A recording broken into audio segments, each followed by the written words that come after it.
ప్రస్తుతం ప్రతి సమస్య రాజకీయాలతో ముడిపడడం చూస్తుంటే అసలు అధికారం లేకుండా ఏ పని చేయలేమా అన్న ఆలోచన గుర్తు చేసుకుంటే మాత్రం మన రాష్ట్రం మనకు వచ్చాక ఏ రకంగా చూసుకున్నా నాయకులు చెప్పేది మీకోసం మీకోసం మీకోసం మీకోసం అని చెప్తున్నా వాళ్ళు చేసేదంతా వాళ్ళ కోసం వాళ్ళ కోసం వాళ్ళ కోసం అన్న ఈ విషయాన్ని చెప్పడం ఎంతవరకు సమంజసం కాదు అన్న విషయాన్ని గుర్తు చేసుకునే మాత్రం ఒక అధికార పార్టీ కాదు, ఇక్కడ రాష్ట్రంలో బీఆర్ఎస్ కావచ్చు, కేంద్రంలో బీజేపీ కావచ్చు, ఈ రెండు పార్టీలు ఏ రకంగా చూసుకున్నా అంటే ప్రజాస్వామ్య పాలనా వ్యవస్థలను దారి తప్పించి తమ అధికారానికి రావడం కోసమే మా ప్రయత్నం అన్న ఒక ఆలోచన తప్ప మిగతా ఏ పార్టీలను కూడా రానివ్వకుండా చూసుకోవడం అనే ఒక ఆలోచనలో చూస్తుంటే మాత్రం ఇంకా మిగతా పార్టీలు కూడా ఉన్నాయి.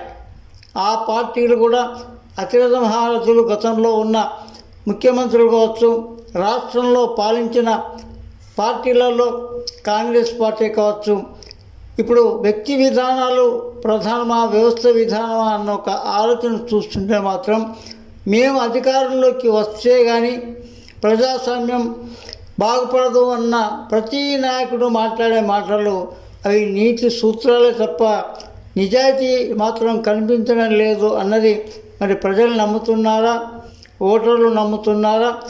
నమ్మకపోవడంలో అసలు జరుగుతున్న పొరపాటు ఎక్కడ అంటే మాత్రం నాయకుల పరిస్థితి ఎలా ఉన్నా ఓటర్లు మాత్రం ప్రజలు మాత్రం ఒక రకంగా నిశ్శబ్దంగా ఉన్నారా, పరిశీలనతో ఉన్నారా, పగ సాధించాలన్న తాపత్రయంలో ఉన్నారా, అసలు ఎవరిని మట్టు పెడతారు, ఎవరిని ఏ రకంగా వీరు అంటే అధికారంలోకి తీసుకొస్తారు అన్న విషయాన్ని గుర్తు చేసుకుంటే మాత్రం మిగతా విషయాలు ఎలా ఉన్నా ప్రధానంగా బీసీ నాయకులు అంటే ఎదిగిన నాయకులను ఎక్కడో ఓ రకంగా కమ్మాలి అన్న ఆలోచనలో ప్రతి నాయకుడు అంటే ఉన్నారా అంటే మాత్రం ప్రస్తుతం ఆర్థిక విధానం రాజకీయ విధంగా మారిన తీరులో మాత్రం ఒక రకంగా సమస్యగా మారింది అని చెప్పడంలో ఏమాత్రం సందేహం లేదు. ఇక్కడ ప్రధానంగా బీసీలు మరి ఏక వేదికపై రాకపోవడానికి కారణాలు ఏంటి అని అంటే వారిని రానివ్వకుండా చూడడమే ప్రధాన కర్తవ్యంగా భావిస్తూ చూస్తుంటే మాత్రం మిగతా వాళ్ళు ఎలా ఉండని పద్మశాలీలు మాత్రం అంటే గతంలో ఎదిగిన నాయకులు ఎదిగిన తీరులో తప్పుపట్టలేం, కానీ కులాన్ని వాళ్ళు అమ్ముతున్నారా, కులాన్ని వారు నమ్ముతున్నారంటే ఇక్కడ కూడా వీళ్ళు ద్రోహమే చేస్తున్నారు. నమ్మిన నాయకులు అంటే ఆ నాయకులు పార్టీ నాయకులు కావచ్చు, పద్మశాలి నాయకులు కావచ్చు, నిజాయితీగా వ్యవహరించకపోవడం, ఎదిగిన తీరులో మేమే నాయకులం, మేమే పోటీలో ఉంటాం, మేమే గెలుస్తాం అన్న విషయంలో కులాన్ని అడ్డుపెట్టుకోవడానికే ప్రయత్నం చేస్తున్నారు తప్ప ప్రణాళికబద్ధంగా వాళ్ళ ఆలోచన లేదు అనడానికి మనం చెప్పకపోవడం కాకుండా విషయంగా చెప్పాలంటే జగిత్యాలలో శ్రావణికి జరిగిన అన్యాయమా అంటే అక్కడ అన్యాయం జరిగిందన్న విషయం వాస్తవ కోణాన్ని పరిశీలిస్తే రాజకీయంగా అంటే అక్కడ జరిగిన వాస్తవ కోణాన్ని ఇంకా అంటే పద్మపీఠం దృష్టికి వచ్చిన విషయాన్ని ఖచ్చితంగా చెప్పాలనుకున్న మాత్రం అసలు భవిష్యత్ నిర్మాణంలో ఎదగాలి పద్మశాలి అన్న తీరులో ఆ నాయకులు కొందరు నాయకులు అంటే మేమే జిల్లా నాయకులు అనుకునే తీరులో నిజామాబాద్ వాళ్ళు తర్వాత అంటే జగిత్యాల వాళ్ళు కావచ్చు, కర్నాటక వాళ్ళు కావచ్చు, మిగతా కొందరు నాయకులు ఒక 10-15 మంది కలిసి వాళ్ళు ఏం చేశారు, మేము భవిష్యత్తులో ఎదుగుతాం, 1,00,000 జనాన్ని కదిలిద్దాం, జనాన్ని తరలిద్దామన్న ఆలోచనలో వాళ్ళు చేసిన ప్రయత్నం తప్పు కాదా అంటే ఇది ఈ మధ్యలో కూడా అంటే 100% తప్పు అన్న విషయాన్ని అంటే పద్మపీఠం ఖచ్చితంగా చెప్తుంది. ఎందుకు అంటే ఏ వార్త కూడా జనానికి చేరవలసిన విషయంలో జర్నలిస్టులను ఆహ్వానించకపోవడం అది వాళ్ళ తప్ప అంటే మొన్న అంటే మెట్పల్లిలో కూడా జరిగింది. వీళ్ళు నాయకుల అంటే ఇది ఆత్మగౌరవ సదస్సు అన్నారు. ఎక్కడ మీ ఆత్మగౌరవం? ఆత్మగౌరవం ఎక్కడుంది అంటే నాయకుల దగ్గర కుదబెట్టడానికి తప్ప మీకు ఆత్మ దానికో గౌరవం ఉందా అని నేను పద్మపీఠం ప్రశ్నిస్తుంది. మీరు జన సమీకరణలో ఒకసారి సమీక్షా సమావేశంలో అంతర్మదన సదస్సులను నిర్వహించండి. గూడుపుటాని రాజకీయాలు చేయడం అనేది పద్మశాలి నాయకులు ఏ రకంగా చేసినా పద్మపీఠం ఎన్ని కోణాల నుంచైనా మిమ్మల్ని ఎదుర్కోకుండా ఉండదు. మీరు ఎందుకు అంటే రాజకీయాల్లో గుసగుస రాజకీయాలు, గూడుపుటాని రాజకీయాలు చేస్తే శ్రావణిని బలి చేశారన్న విషయం ఇంకా మీకు అంటే కనువిప్పు కలగడం లేదా? ఏం నాయకులు మీరు అంటే మీరు ఎదిగిన చీరులో మీరే నాయకులు అనుకుంటే, స్థానికంగా ఉన్న కొరుట్ల నాయకులు, మెట్పల్లి వాళ్ళ నాయకులు అనుకుంటే, ఒక సామాజికంగా మనం ఎదగాలనుకున్నప్పుడు, రాజకీయంగా మనం ఎదగాలనుకున్నప్పుడు ఎందుకు మీరు గూడుపుటాని రాజకీయాలు చేస్తున్నారు?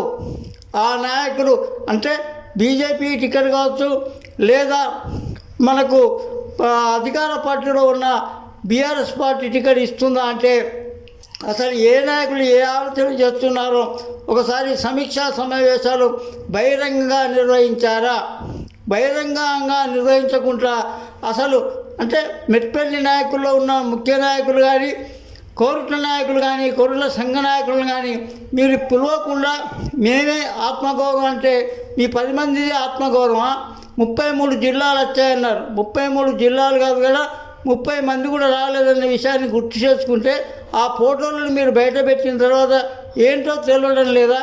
ఇది ఆత్మగౌరవ సదస్సు, ఆత్మ వంచన సదస్సు అంటే మీరు చేసిన శ్రావణికి ఒక విషయం వల్ల శ్రావణి అధికారం కోల్పోవడం జరిగింది.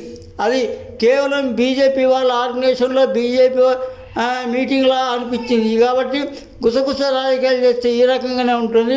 మీరు బహిరంగంగా జన సమీకరణతో బహిరంగంగా ఒక ఆత్మగౌరవ సదస్సు పెట్టండి. ఆత్మ వంచన సదస్సులు, ఇలాంటి వంచనలు నాయకులు చేసే ఏ ఏర్పాట్లు కూడా అది ఆత్మ వంచన సదస్సుగా ఉంటాయని చెప్పి మీరు అంటే కులాన్ని నమ్ముకున్నారా, లేకపోతే కులాన్ని అడ్డు పెట్టాలనుకొని మీరు ఎదగాలనుకుంటున్నారా? ఇలాంటి ఎదిగిన నాయకులు కూడా ఇప్పుడు ఎవరి దగ్గర కావాలి అన్నారని నేను గుర్తు చేసుకుంటే ఒక్కసారి కూడా ఈ విషయాన్ని బహిరంగంగా చర్చ చేయడానికి మరి ఆ నాయకులు ఎందుకు జగిత్యాలకు రాలేదు? మరి భవిష్యత్ నిర్మాణం ఏంటి అన్న విషయంలో ఆ నాయకులను మీరెందుకు పిలవలేదు? అంటే మరి వాళ్ళు జగిత్యాల నాయకులు కులం అనుకున్నప్పుడు మరి మీరు అంటే ఇక్కడ ప్రధానంగా నేనేమంటున్నట్టే మనకి ఏ పార్టీతో సంబంధం లేదు. బీజేపీ కావచ్చు, బీఆర్ఎస్ కావచ్చు, కాంగ్రెస్ కావచ్చు, బీఆర్ఎస్ ఇంకేదైనా కావచ్చు, మనకు పార్టీలను పక్కన పెట్టి గెలిచే దమ్ము ఉన్నదానికి ప్రణాళిక మీ దగ్గర ఉందా? మరి అలాంటప్పుడు కొందరిని పక్కన పెట్టుకోవడం, కొందరిని దగ్గర పెట్టుకోవడం చూస్తుంటే ఇది గూడుపుటాని రాజకీయాలు ఇప్పటికైనా మీరు చేశారు. కోరుట్ల పద్మశాలి కోట అని చెప్పి నేను చాలా సంవత్సరాలు చెప్తున్నా. అయినా మీరు జగిత్యాల కోరుట్లను అంటే అంతర్గతంగా ఉండే మీ ఆలోచనలు మన బలాన్ని నిరూపించడానికి కాదు, బలాన్ని తగ్గించడానికి, నాయకుల దగ్గర కుదబడడానికే ప్రయత్నం చేస్తుందని ఇప్పటికైనా ఏ నాయకుల మీద నాకు కోపం లేదు. అందరి నాయకులు పద్మపీఠంకు తెలియని వారు లేరు. అసలు ఏదైనా సందర్భం సమాచారం అనుకున్నప్పుడు పద్మపీఠంకు చెప్పకుండా సిరిసిల్లలో మీటింగులు జరుగుతాయి, కొరిట్లలో జరుగుతాయి, మెట్పల్లిలో జరుగుతాయి, జగిత్యాలలో జరుగుతాయి. కానీ అంటే పద్మపీఠం చేసిన మోసం ఏంటి, పద్మపీఠం పద్మశాలికి చేసిన మోసం ఏంటి అనే విషయాన్ని గుర్తు చేసుకుంటే ఇది ఖచ్చితంగా మీరు ఆత్మ గౌరవ సదస్సు కాదు, ఆత్మ వంచన సదస్సుగా భావిస్తూ ఇప్పటికైనా మీరు అంటే ఒక నిర్మాణాత్మకమైన ఆలోచనలో అందరినీ కలుపుకుపోయే తత్వం లేకపోతే మట్టుకు మీకు కాదు, మీకు భవిష్యత్తు ఉందా లేదా అన్నది నాయకుల విషయం కాదు. భవిష్యత్తు కులానికి భవిష్యత్తు లేకుండా పోతుంది. ఈ కులాన్ని మీరు అడ్డుపెట్టుకునే ప్రయత్నం ఎవరు చేసినా పద్మపీఠం ఖచ్చితంగా ఎదుర్కొని తీరుతుంది, ప్రణాళికాబద్ధంగా ముందుకు సాగుతుంది.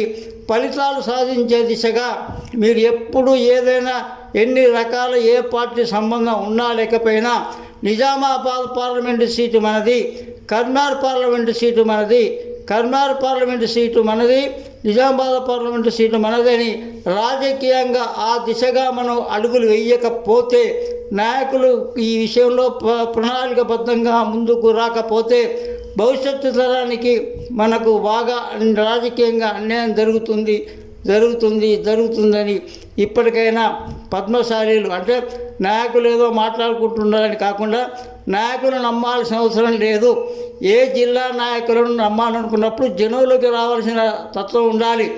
మొన్న దోమకొండలో జరిగిన నాయకుని తరిమికొట్టిన పరిస్థితి జిల్లా నాయకులకు కూడా వస్తుంది అని చెప్పి పద్మపీఠం ఒకటే చెప్తుంది. మీరు నాయకులుగా ఎదిగినప్పుడు నమ్మకాన్ని ప్రదర్శించండి, నిజాయితీగా వ్యవహరించండి. మేమే నాయకులమని ఎవరు ఒంటెద్దు పోకడలు చేసినా వాళ్ళ భరతం ఖచ్చితంగా పడతారు ప్రజలు అని చెప్పి, పద్మశాలులు అని చెప్పి ఈ రకంగా పద్మపీఠం ఎంత అంటే చెప్పకూడదనుకున్న ఆ విషయంగా చెప్తుంది. ఇది నా వ్యక్తిగతం కాదు, ఇది ప్రజల మాట, ప్రజల బాటగానే పద్మశాలి నాయకులు ఏ నాయకులు నాకు పెద్ద లెక్కలోకి రారు. నిజాయితీ ఉన్న నాయకులు జనంలో ఉంటారు, నిజాయితీ లేని నాయకులు మంట కలిసి పోతారు. జయమార్కండ.